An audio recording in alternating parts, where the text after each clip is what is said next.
To my immediate left is Monica Lingegard from Sweden, who runs Samhall. I know many of the people at the conference here have been very impressed by your presentation and your colleagues' second presentation. Next to Monica is David Calder, IHC's self-advocacy... Oh, Corner. Yeah, God. He's in my team. Look, sorry. Old, tired, you know. Yeah. Please forgive me, David. Yep, yes. David Corner. Yeah. IHC Self-Advocacy Advisor. Is that right? Yep. Yeah. Don't worry, I get called lots of things. Yeah. Hopefully most of them are good. Yeah, and never late for tea. Yeah, good.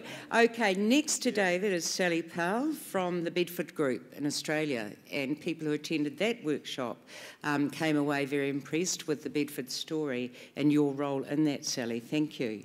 And also welcome back Brent, our first keynote speaker for today, who wowed us, challenged us, kept us really engaged and had some important key messages. So on that note, I'm going to leave the next part to your capable hands, Phil, ironduke.com.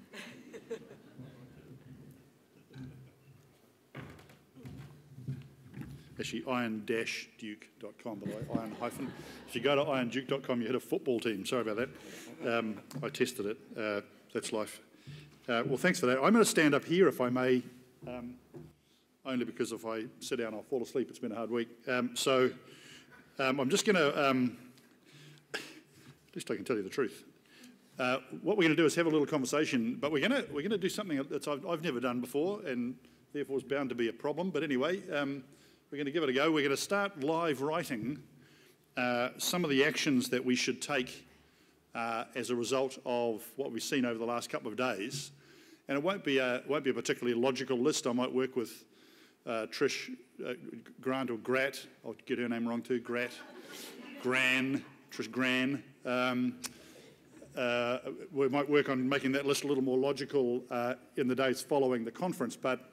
So we're just going to write up some thoughts on the screen, and during the process, feel free to raise your hand if you disagree with something or if you want to add an action point. So what we want to do is have a few sort of thoughts up on the screen by the end of the session. And if you don't have any, I've got a few that I prepared earlier with my beautiful assistants. So we'll have some anyway. Now I'm going to write the first one up on the board, and it is have a strategy. We need to have a strategy. Is somebody writing that? Who's writing that? Cool. Oh, there we are. Thanks, Trish Gran. So have a strategy. So that's an important point, because in other words, not having a plan is unlikely to be very helpful. So that we'll just write that down as a first option before we start getting into some of the ideas here. David, well, let's start with you. You've been an advocate for IHC for a long time. You have particular views about the quality of work and the idea of work-life balance and being an important issue. Tell me some of the thoughts that you've learnt from the conference and some of the things that you think that the wider disability and workability community should think about after the conference is finished. Yep. Okay. The first thing I think everyone should know. Now, hands up. Who of those seen the video the last couple of days? At morning and afternoon tea. Now, remember those are the key points. Those are the people who want to speak up and things. Yeah. So, yeah, and I'd just like thank you for everyone who's seen it. Thank you for everyone who applauded me. And just remind you, my name is David Corner, not Robert Martin. I've been asked so many times to congratulate me on the UN, but, yeah. But, yeah, so I'd just like to, and I'd also like to make a bit of a joke about Phil. Now, fair enough. That's easy to do. No, it's not so much about Phil himself, but, when I grew up in Nelson and things, and I worked 32 hours a week, and I was in an outfit called Boy Scouts. And when I was in Boy Scouts, there was a Sea Scouts called Iron Duke, and we used to call him Tin Duck. Indeed. Yeah. Thanks very much. And there's probably lots of other names, but I don't know them. But yeah. But yeah, so I've been lucky to work for an organisation that is supportive of people with intellectual disabilities.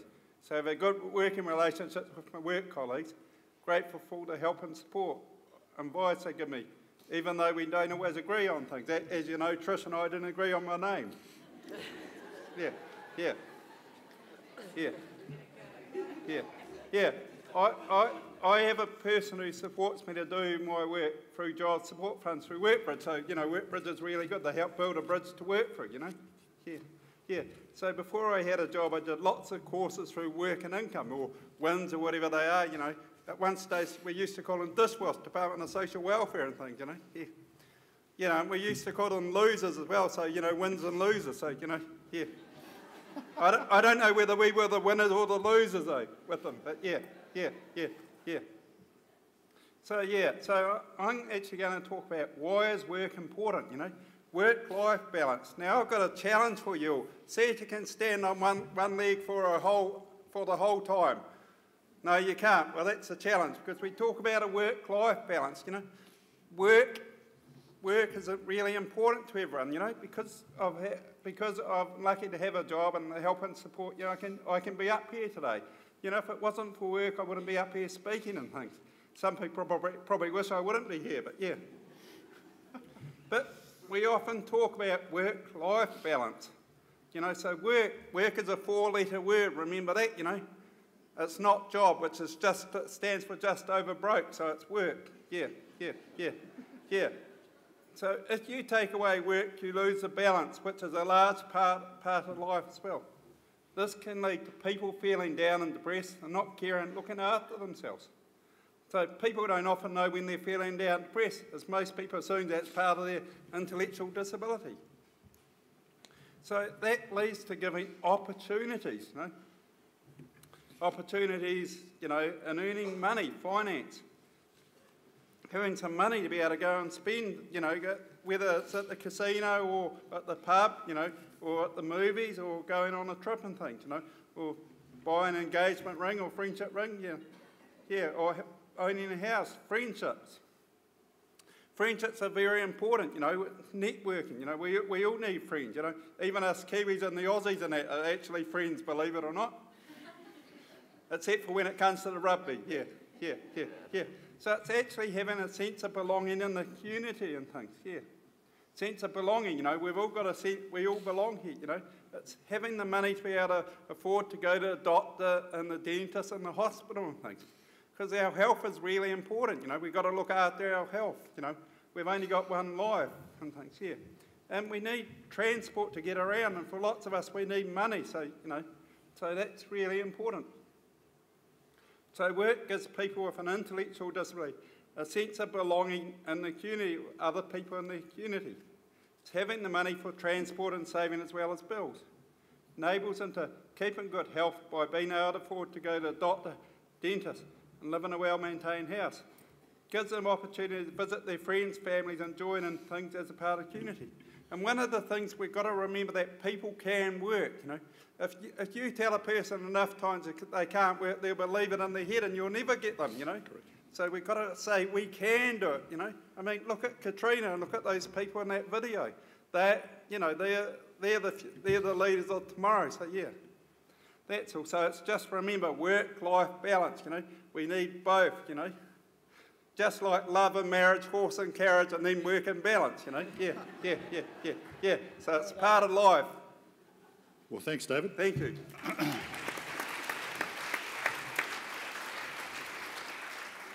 It's a very important point, because we often, when we hear work-life balance, we often hear that said in the context of people wanting more life and less work. Actually, in this case, it's the opposite. People want more work, and there's an important point to note about the idea of work-life balance. That I always worry a little bit about that phrase, because it suggests that there's a work-life profit and loss statement somewhere, or a work-life balance sheet, and you kind of put more work in and you get less life, and you put more life in and you get less work.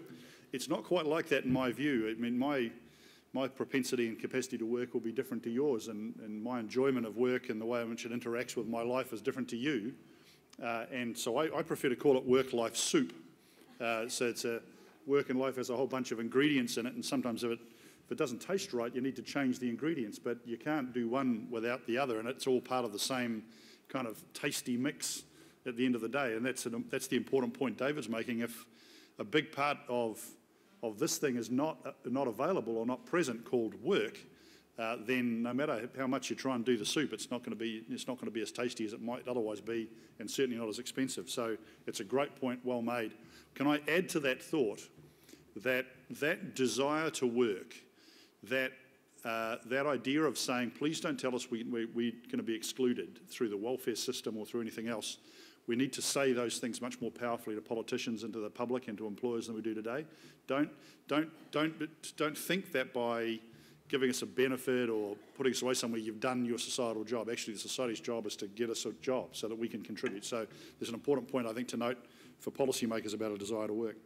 Let me turn to Monica. And Monica, you've got a striking story about what you and the Nordic state in Sweden, but no doubt other colleagues in the Nordics are doing around getting people to work and being an employer and saying, no excuses. Remember, I made that point in my opening intervention that success looks like the best people get the job for no other reason than that the best people for the job. And when I was talking to you this morning, it struck me that your organisation and what you do is very close to that idea. No excuses, no B team, no sort of nothing other than let's make some commercial decisions here and get on. Can you, in your context, as you've sat through the conference over the last few days and interacted with people, what messages from that experience would you want to give to advocates globally and in New Zealand?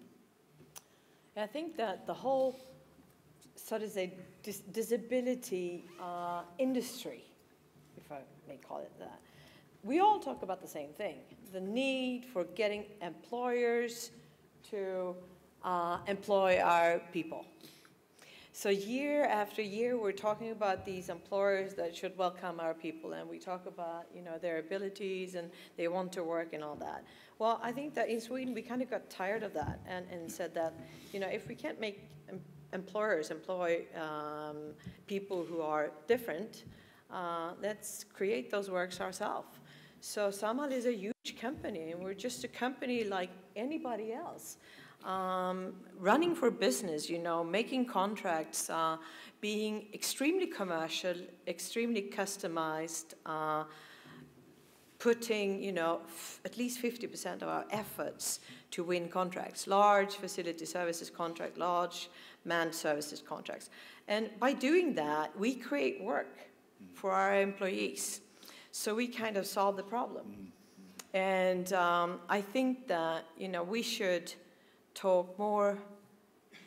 Well, to give you a story, in Samhall, there used to be a saying, the beauty and the beast. And when you talked about the beauty, it was all the people who worked with development of people.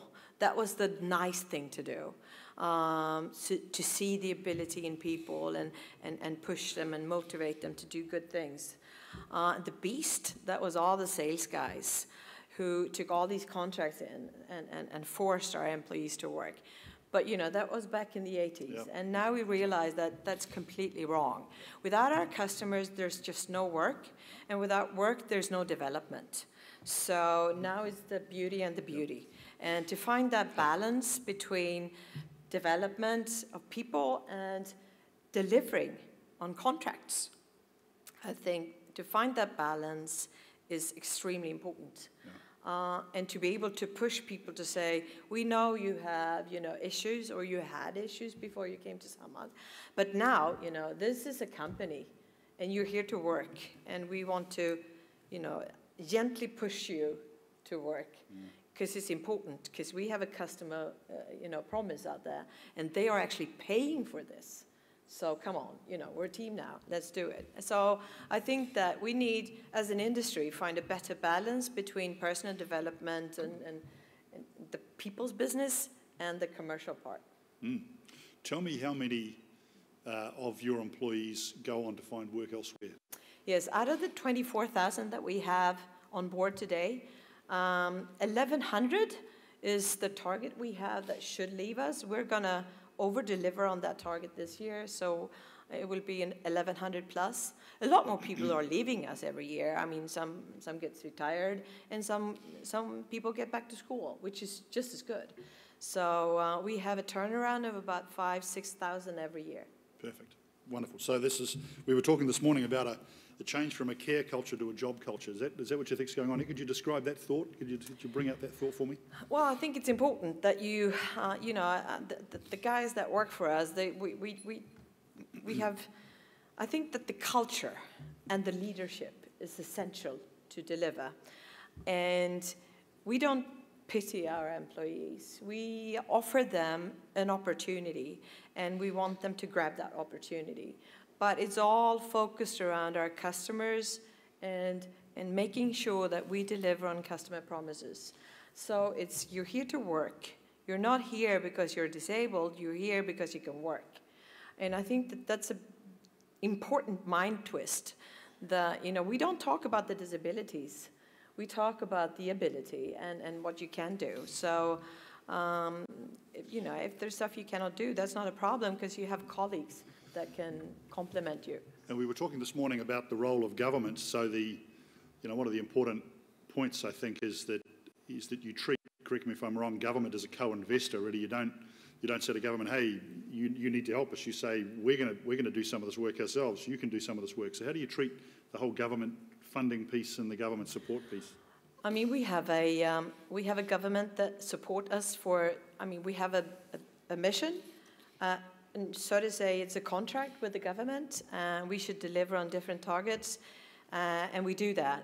But unfortunately, our government is just like any government. Some years there are budget restraints, and even though we claim we need more money, we don't get more money. So, but the good part is that, okay, we have to seek our money elsewhere, and we have large customers, IKEA, H&M. We wish we would have Coca-Cola, but we don't. Soon. But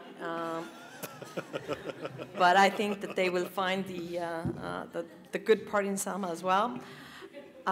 So we have to find our sponsoring there, winning more contracts and making our people working more. Yep. Making sure that we increase productivity, and we have increased productivity enormously over the years because we know our people can.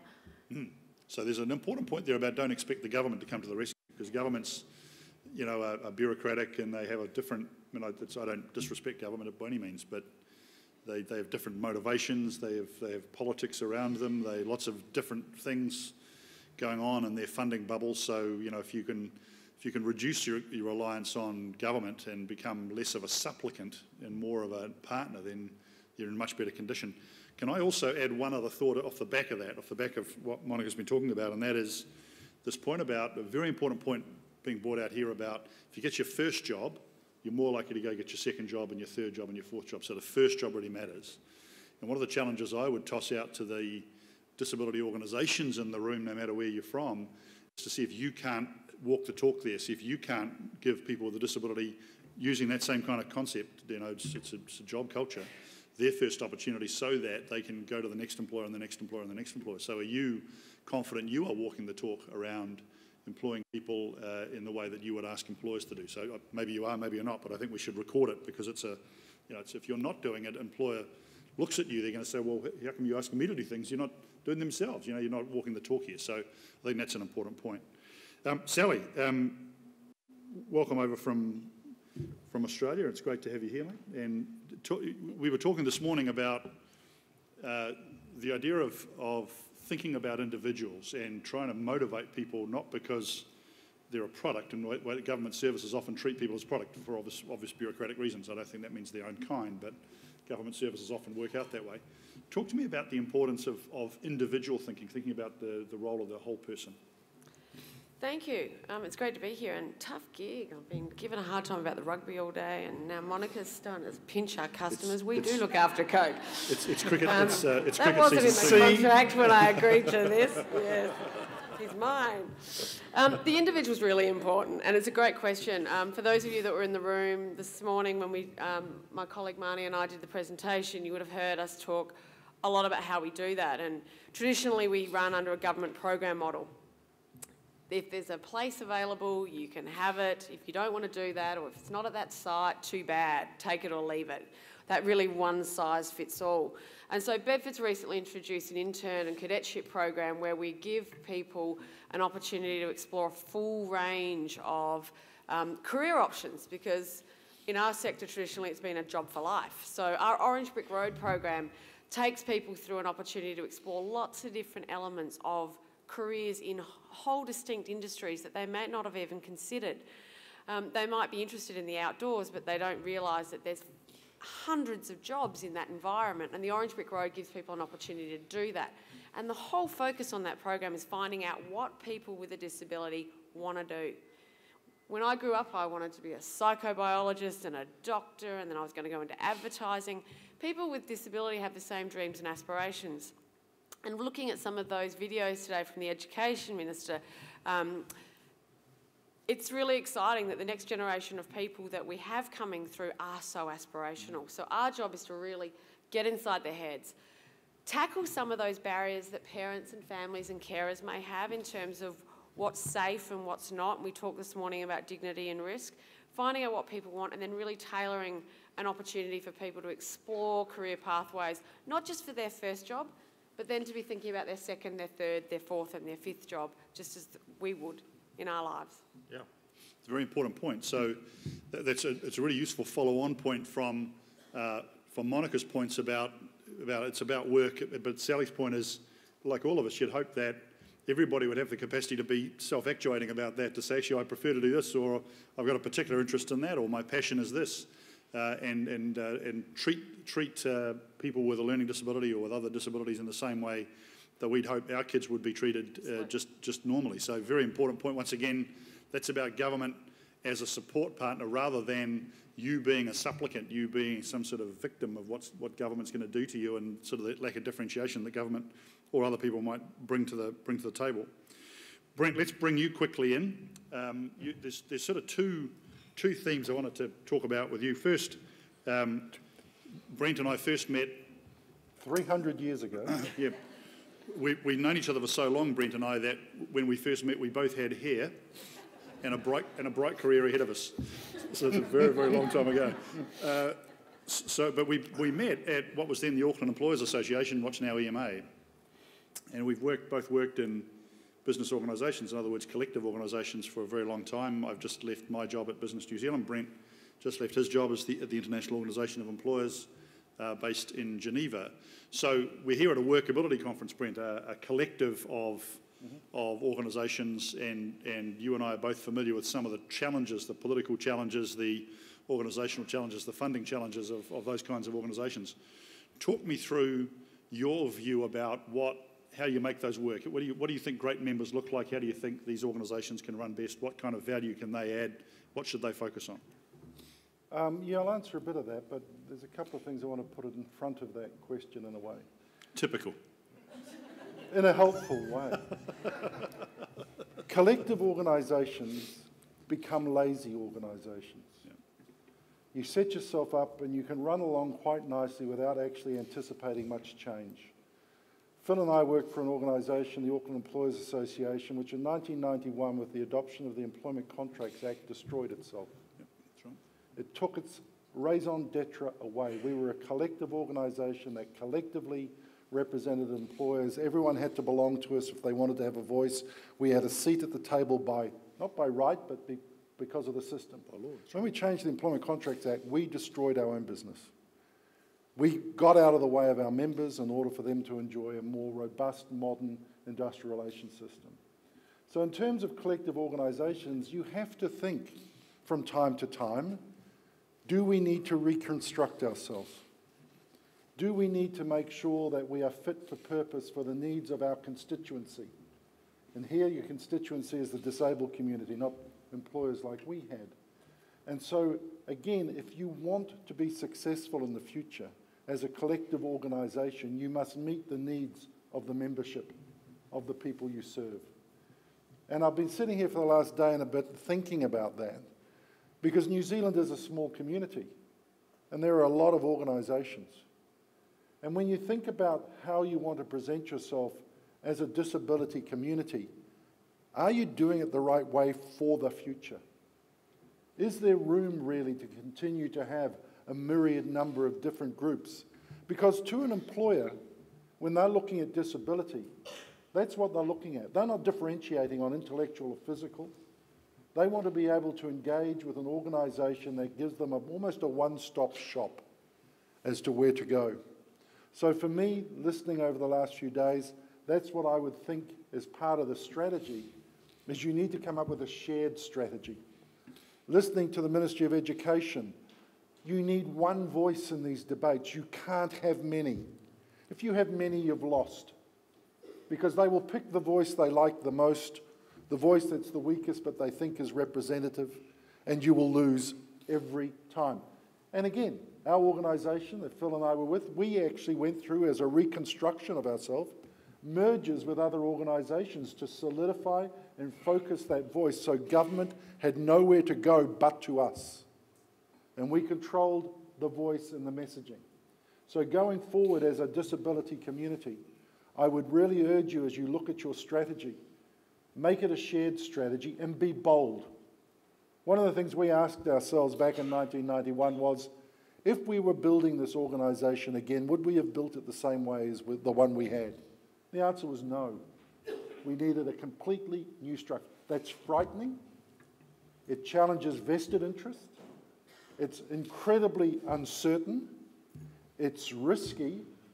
But I think Phil will lend weight to this. The outcome was an organisation which continues to grow and is strong in the New Zealand and international community. That's quite right. And my fear is, unless you start to do the same yourselves, we're not going to get the responses, the individual care and support that the disabled community needs through a very structured, strong voice to government and to society and to business. Great. So did I answer any part of your question? No, you did. Fantastic. Thanks very much. Answered a number I think of I other mentioned questions. the word collectivism. You answered a number of other questions I I would have sound asked. like a communist. Can I ask you another question, because it comes on from actually all the things that all the other three have talked about, Monica, Sally and David, about this change to a work culture, the idea of actuating employment for a person rather than a product, the idea of work-life balance, the idea of a work culture. We talked a bit. You've worked for businesses, and you now work for one of the largest in the world.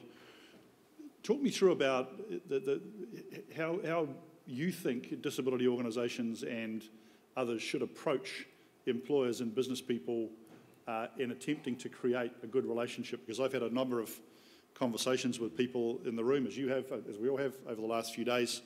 Really, what I'm finding is often people are right at the foundation level about trying to understand why businesses would do what they do, and they're often quite fearful of talking to businesses, a bit scared about it. Maybe you don't have something to say. I can guarantee you do, by the way.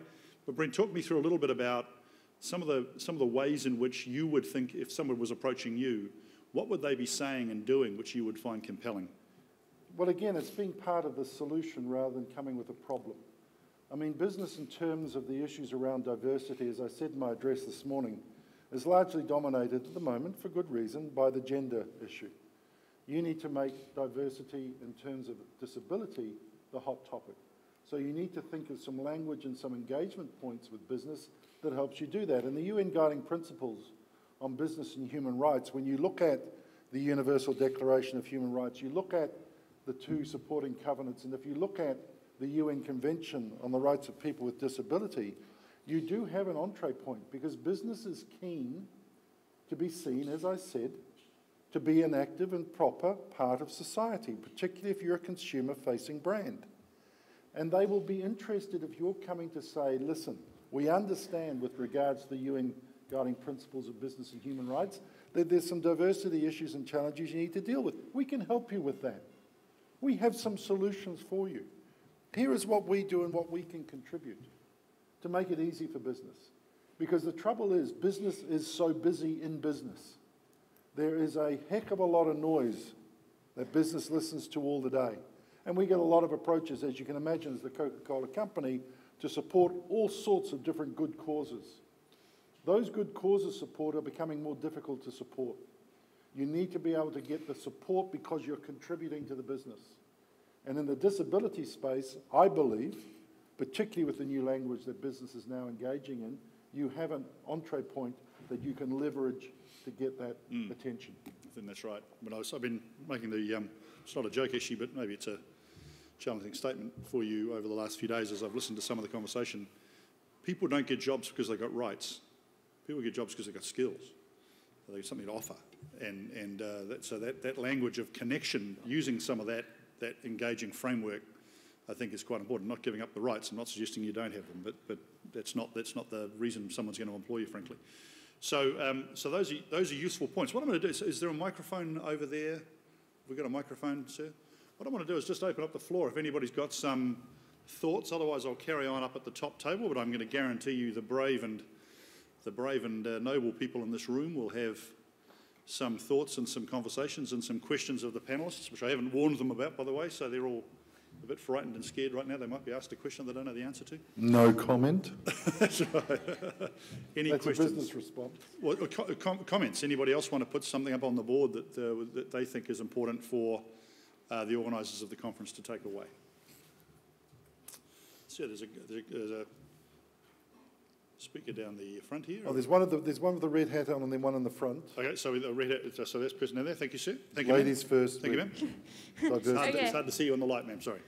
I'm Gabby. I would like to see a call to action where we start to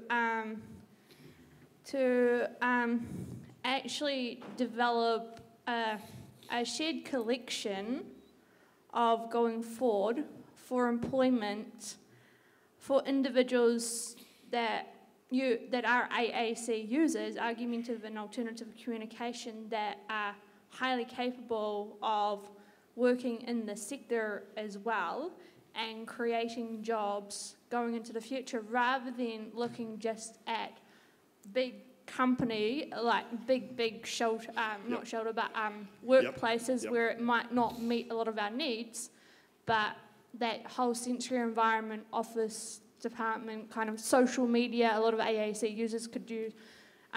Organisations could start employing AAC users to do social media at conferences and going out and twittering it on and getting paid to do that. So, yeah. Got it. It's a great point. So the point I was making yesterday about the future of work and the fact that, and I made the point, I think, in the newspaper article this morning about small businesses have to step up to the plate as well. This isn't just a big business and a corporate issue. So the next one's here, ma'am.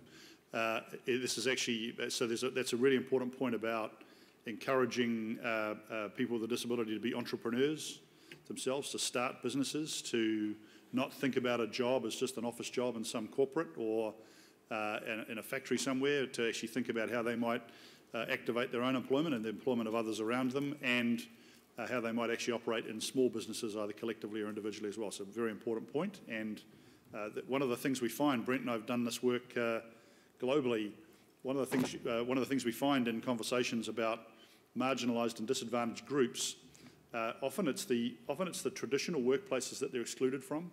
So one of the wonderful ways, if you want to get an African woman a job, make her an entrepreneur. Just ditch all the rest of the structures. Just start something new, and you'll find that the talent explodes in new ways, just because you haven't tried to limit it through the usual processes. So it's a very, very important point we should take on board. Sir. Hey, this is for Sally. To speak the language of business, we need to understand that the one phrase that they use is the value proposition. Yeah. That's not something we typically do. So I was amused to hear the back and forth between you and Monica. What did you do what problem did you solve for Coca-Cola? What did you do to make them a more profitable company? Mm-hmm. It's a really good question. Thank you, Jerry. I think one of the things that traditional disability employment has done really badly is engaging in commercial business in that sales environment.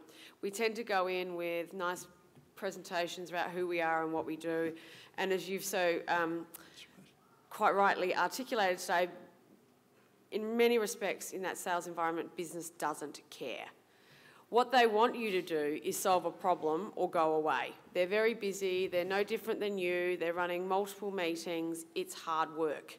And the bigger and more complicated and listed you are, the more that's important. So what we do is we understand the business. We only talk about the commercial customer's business. We only use the language that they use. We understand how they measure success by researching the KPIs they report on. and what's important. So in Coca-Cola's case, they're a very large beast and they make a lot of products and they make a lot of them. What's really irritating for Coca-Cola is when they have to mix it up. So if you want 4 different colours in a pack, or you want a particular type of branding for a duty-free product, or for a large box retailer, that slows down production for Coke. That's where we come in.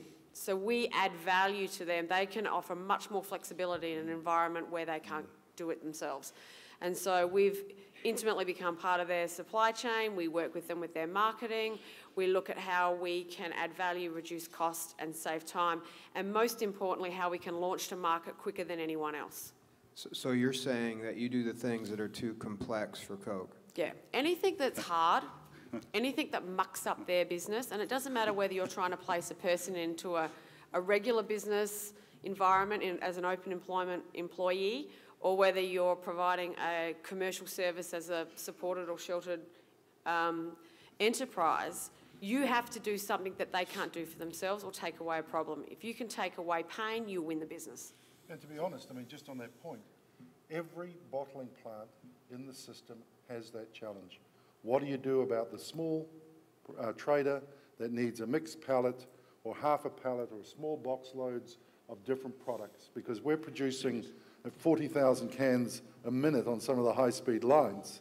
That's great when you're loading up pallets of Coke Zero, but when you want to differentiate yourself in the market to be able to meet small traders, particularly in traditional trade, the small dairies and the service stations even, everyone that I know of, every bottling plant we have uses third parties to do that work. And it's rife in retail, it's everywhere. So if we think about the number of products that come in from Asia as an imported product, they come in containers. The more things you can stuff in a container, the better. So if there's a whole lot of opportunities for people to take that problem away from retailers who just want to sell it. They don't want to have to unpack containers and then put it into country-specific packaging, because every market's different. That's an opportunity where the disability employment environment can add value to business, not because we're cute, not because we're a charity, not because it's nice to do, but because we actually are providing a commercial outcome for people. And the bonus is that they can report it in their corporate social responsibility report for their shareholders. But that's not the primary reason why we win the work. It's a genius thought. So this is a group of apparently disabled people doing things that are too complicated for one of the largest companies in the world to do. It's an extraordinary thought, isn't it, when you think about it? It's a great thought, right? It's a great story, actually. Thanks, Jerry. Monica, you'll be doing similar stuff in Sweden, I'm sure. Absolutely. I mean, I agree with you. I mean, we work with our value proposition every day, and it starts with listening to the customer. So we start at customers and understand their demands. We are one of Sweden's largest facility management providers, facility services. And we understand their need for high quality, their need for a competitive price. And when we ask our customers, would it be attractive for you if we could solve your problem? And in addition to that, you can also tick in the box of CSR. So that's a value proposition that today in 2016 is extremely strong. The big ones, the big companies, they want to work with us because not only do they get their problem solved, they also get that opportunity to contribute to a social sustainable future. Correct, and I mean these days large companies are looking more and more at core business. So anything which is non-core, they're looking to outsource.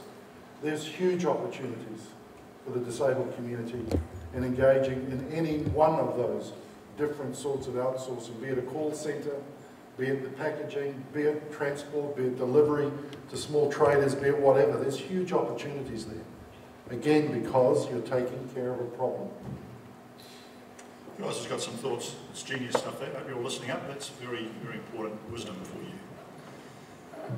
Sir, over there. Sorry, mate. Over here, ma'am. Oh, I've got two microphones. Fantastic. Two magnificent assistants operating in the room. There might even be a third. Come on. Fantastic stuff, guys. I don't know if this is a question or a statement, but I'm going to say it anyway. I've heard a lot about being bold heading into the future, and you know, maybe we need to make some changes, maybe we don't. For the way forward for the disability sector and employment and other areas, do you think it's less complicated than it seems for us in the sector? The panelists may have a view on this too. I don't think in principle it's any more complicated than anybody else getting a job actually, because I know a number of so-called able-bodied people who struggle to find a job and struggle to keep a job because of a whole bunch of things: lack of confidence, irrelevant skills, damage to themselves through broken families, family violence, and the rest. Apparently fully abled, apparently, you know, no different to me, but nevertheless struggle to find a job. People who simply don't have a work ethic is another one that you see. Yeah. So I don't think there's anything in principle different other than a big history and a lot of thinking that said it was going to be hard. And I guess there are going to be some difficult ones. Those with the severe mental disability, for example, that is going to be a bit of a struggle, but I don't think it's impossible. So I think the best way to think about this is to think about the kind of things you're just hearing. How can we think differently about solving a problem? Because one of the things I hear when I listen to the sector, and I've listened to the sector positively for many, many years now, and I've tried to engage constructively, is when you can always tell a lot about a business, as the people on the table will tell you, by the first thing that comes out of their head, the first thing that comes out of their mouth when you go see them. I've always noticed when I come into a business and they bitch about the government, well, I know that's a poorly run business right there, because if you're relying on the government for success, that's a problem.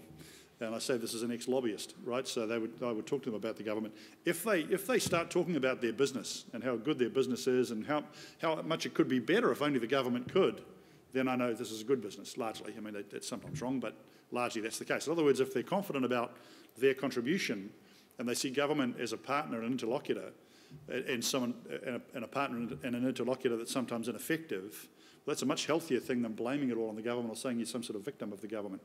So my sense is that the history that Brent talked about is the history of a little too much reliance on that government piece, and I think the wonderful healthy thing that's going on, that as you can see, the business community is pulling you towards is a mix of government co-investing and a mix of much more control for yourselves and your future. That's my sort of sense of it. So there's a bit of an answer. The panel may have a view. Well, my experience has been that it is a little bit more complicated, but we've tended to do that to ourselves. I think the bureaucracy around disability is too complex. There's always the concern about what you lose by moving one step this way rather than staying where you are. The issue of benefit and the ability to maintain income if you can't work a full week. I think there are some issues there. But one of the things, and this is personal experience again, I mean with my son, it's the caregivers were also a complication because they were very concerned of his failure. But as I kept saying to my son, you have to try things. You haven't failed before you start. So you've got to try things. And I think we have to take the fear out of our own support mechanisms around disability to encourage people to take the risks associated with getting that first job. So for me, the complication is more up here, some government bureaucracy, but we need to break out of that. That's just my personal experience. Sure. So if you're ready to turn the page on that, are you? Sure, please. Okay. I had a question for David. Yeah. Yeah. So David, we've been getting a lot of new and exciting ideas here, but let me ask you to speak for all disabled people in the entire world, and I don't think you'll shy away from that. What is it that you think we should stop doing? Good question. Actually shutting our mouths and actually listening to the people, actually getting to know the people. You know, like it's what John F. Kennedy would say, you know, coming from America. It's not what your country can do for you, it's what you can do for your country. So let's turn it into disabled people, you know, that way. And all our countries, you know, and I was just thinking we can actually work with the people and actually be honest with them. I mean, in New Zealand, I went to a place called Active, which is an idea services place, and it's really great. And I did some work at talking with people. And some person said she wanted a job working at a school. And I went back 4 years later and the same message was there. So what does that tell you? That the person was never listened to, you know? It's the same thing, you know, like we've got to actually get behind them and know them and actually maybe sit down, you know. Okay, you'd like to have a job. Now what do you need to help and things, you know? I believe, you know, we can all do things over the world. I mean, we've got to be able to give them the opportunity and to try. You know, and we often talk of the KISS or something, you know, keep it simple, stupid. But, you know, I think it's keep solid support in it or something, you know. We can all do things with the help and support, you know what I mean? I think, you know, everyone makes mistakes and things, but, you know, but we can help support. If we actually work with people, we can limit the mistakes, can't we, you know? So, yeah. So I guess, you know, it's actually been working alongside the people. Know us before you judge us, you know, give us a chance. And just, we've also got to compare ourselves, you know. Put yourself in the seats of disabled or something. You know, I often look when we talk about universal design and wheelchairs and things. If you want to make a good wheelchair toilet or something, you know, or a good toilet for people in wheelchairs, actually put the designer in the wheelchair, you know. You can guarantee there'll be no steps. Hopefully, anyway, but yeah, work together. Yes. Yeah, actually, I remember that. I remember sitting at a design committee at Westpac Banking Corporation in Sydney many years ago. I was working for Westpac, and we were very excited. We had our first Braille ATMs coming, and we were sitting around. We were going to be the first in Australia to introduce these things, and we were. It's a little unfair because the conversations had gone on, I swear, but we were sitting around as a design panel and thinking about this stuff, and it occurred to me there were no blind people in the room. It did seem a little strange. As it turns out, the team had been out talking to them. But I said, "Why are we talking about this? I don't understand Braille. What would I be doing here?" So anyway, so it's a good point. So even companies that want to do it right get it wrong occasionally. We have time for one more question. If anybody's got an issue that they want to raise, let's hear it. If any comments as well, there's one woman right down the back. My excellent assistant will go down there and give that young lady a microphone.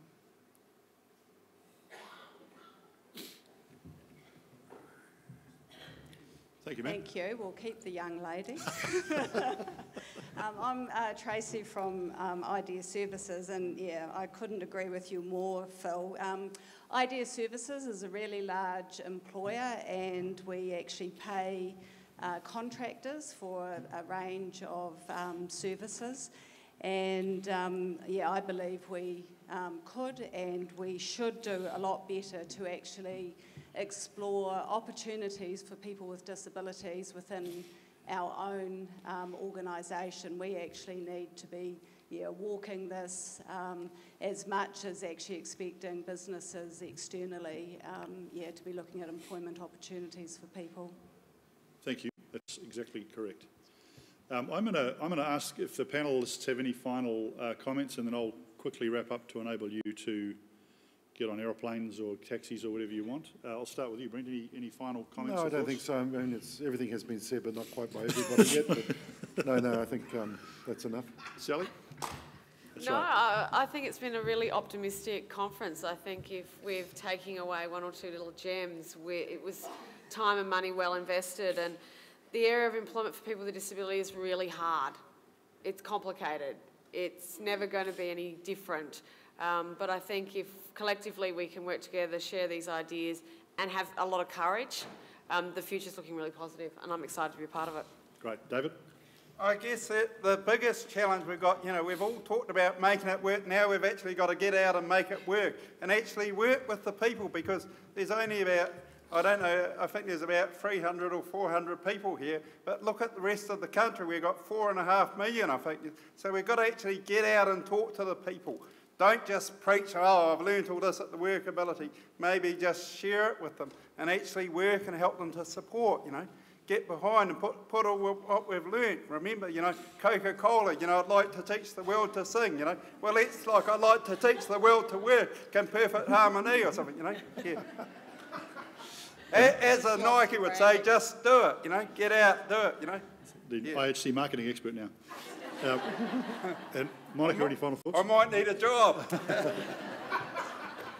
I think that David summarized it pretty good with the, we call it ATP, ask the person, you know, ask the person what they can do and start there. But I should also say that, you know, don't be afraid to be clear about the demands and the expectations that we have as an employer. I think that that's important, and don't, you know, pity people. Yeah, I agree with that. I agree with that. So we've heard some really interesting thoughts here. We've talked about having a strategy. We've talked about reaching out engagingly and consistency. We've talked about the message, the clarity and consistency of the messages that we need to talk to employers about. We've talked about using business levers, social license to operate levers, HR policy, diversity levers, employment brand levers, talent gap levers, all that sort of stuff, human rights policies. We've talked about government being an enabler and an investor rather than people being a supplicant to what they do. No criticism of them, but that's the reality. We need to model the behaviours internally and to make sure that we're also doing what we can do. And we need to create structures of engagement. We haven't talked much about that, but I'd certainly recommend that we create some structures of engagement out of this so that the engagement with the business community becomes more consistent and more purposeful. The first meeting you have is an event. You need to turn it into a process. And then use the global networks, as Brent so eloquently said, use those global networks and those global partners. So we've got a plan here. It's a bit of a messy plan because we all kind of came up with it all over the place, but I'm sure the good people at Workability and the IHC can make it tidy and move forward with it. Can I ask you to thank very much the panellists?